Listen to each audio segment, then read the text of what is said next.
back to the very beginnings. This was really, the place to be. By gunsmith John Dowd in Goshen, Connecticut.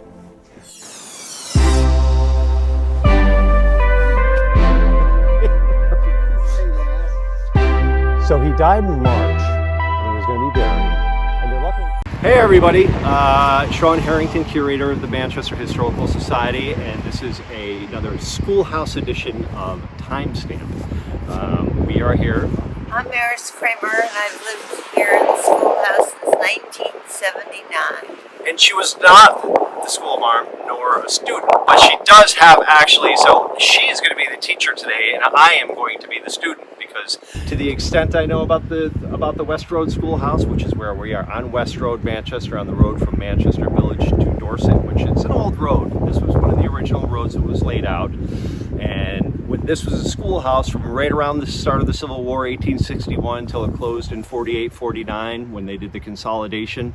This is where all the country and all the farm kids came to go and get an education. And that's really kind of about what I know and what I've been able to read.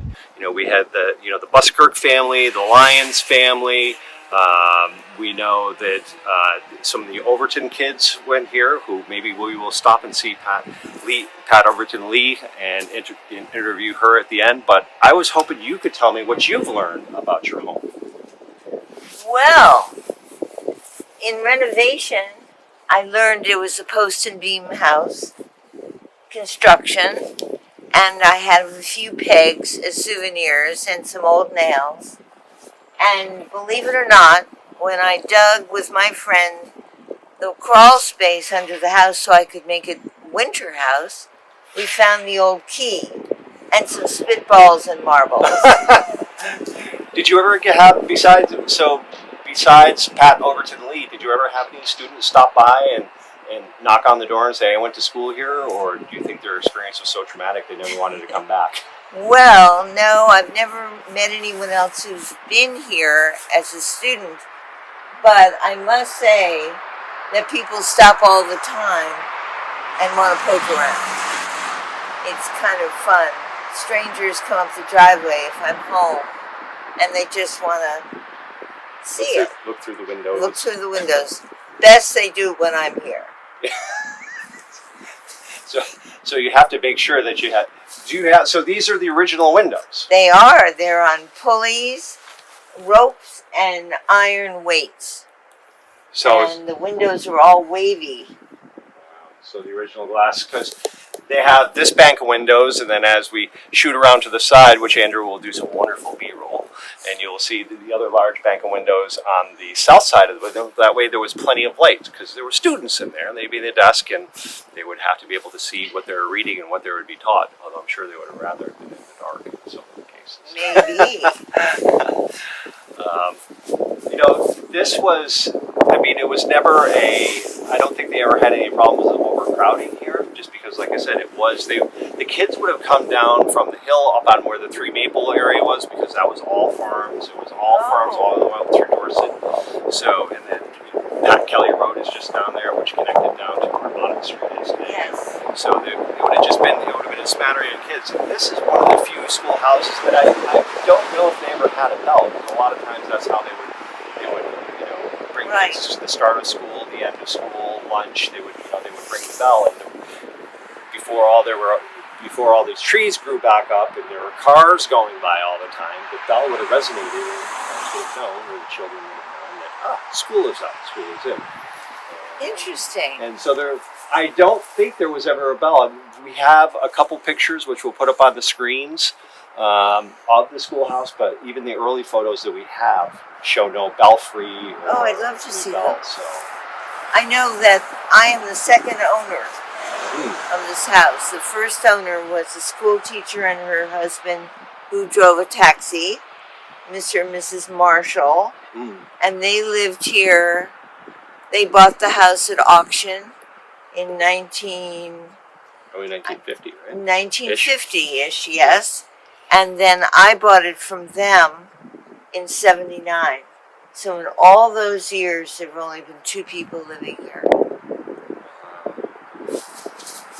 I figure I'll be buried here. Right out back. Keep an eye on the place. Yeah. Keep an eye on the place. So, what we will do, so nobody can see, but Andrew McKeever is behind the camera. And Andrew did have a couple questions. Andrew, you did have a couple questions. Did you want to ask a question here? We're going to show you some fine camera work here.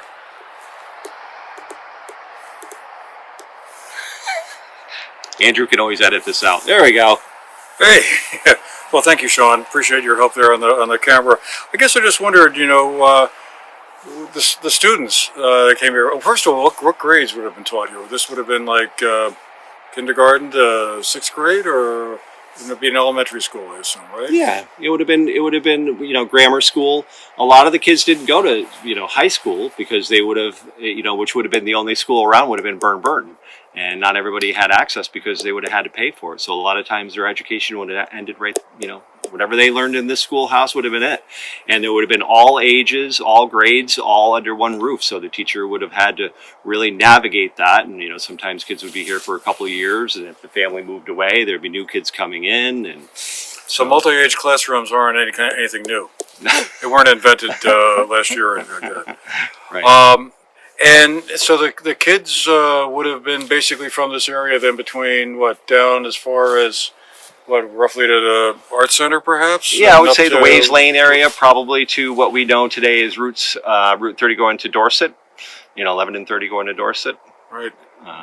And then the points up through the 3 Maple Drive area and down to Bonnet Street.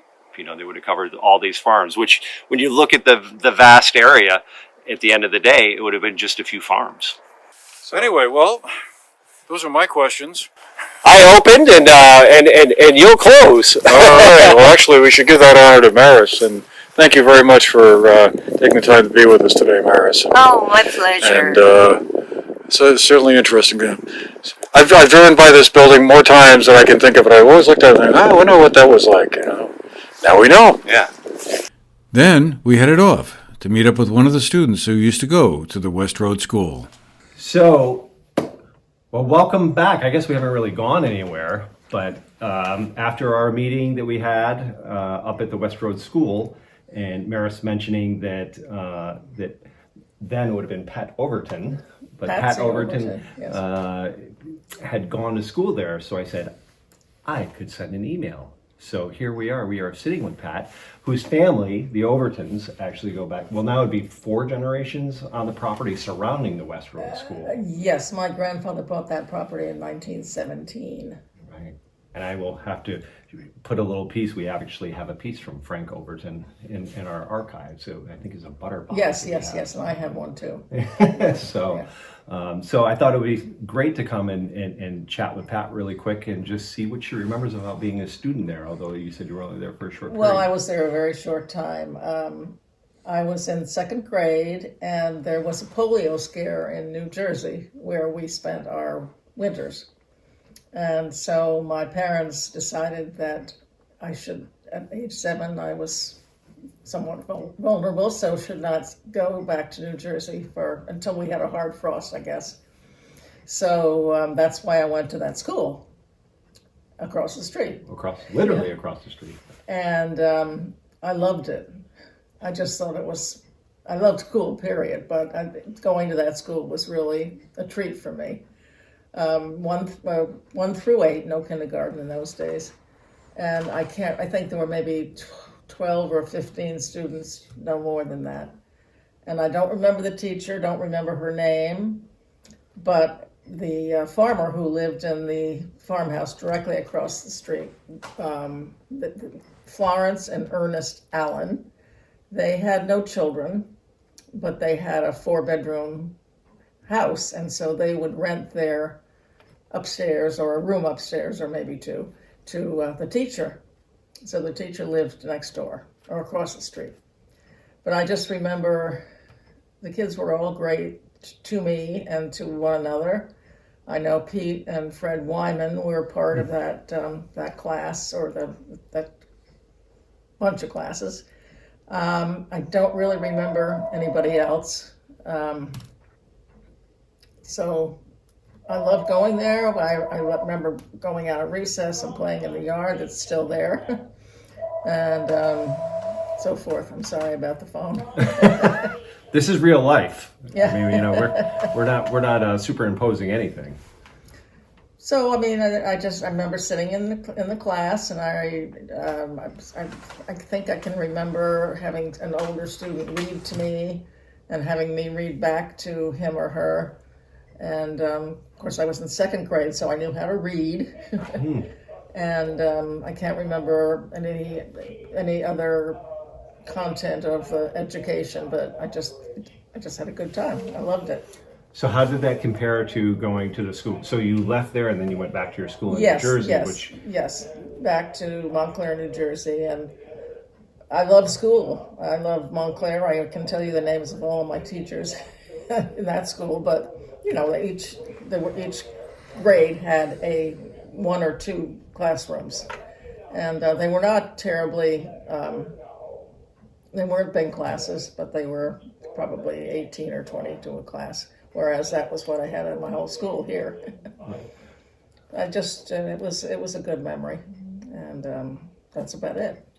So growing up across the street, well, being able to come up across the street and then seeing the schoolhouse during the summer. Did they ever use the schoolhouse during the summer, or once school was over, it was over? So. I don't think so. And I think their name was Marshall. They bought it and converted it to a home when the school closed. You know the date that the school was closed? I think they closed in 48. 48. That was my memory.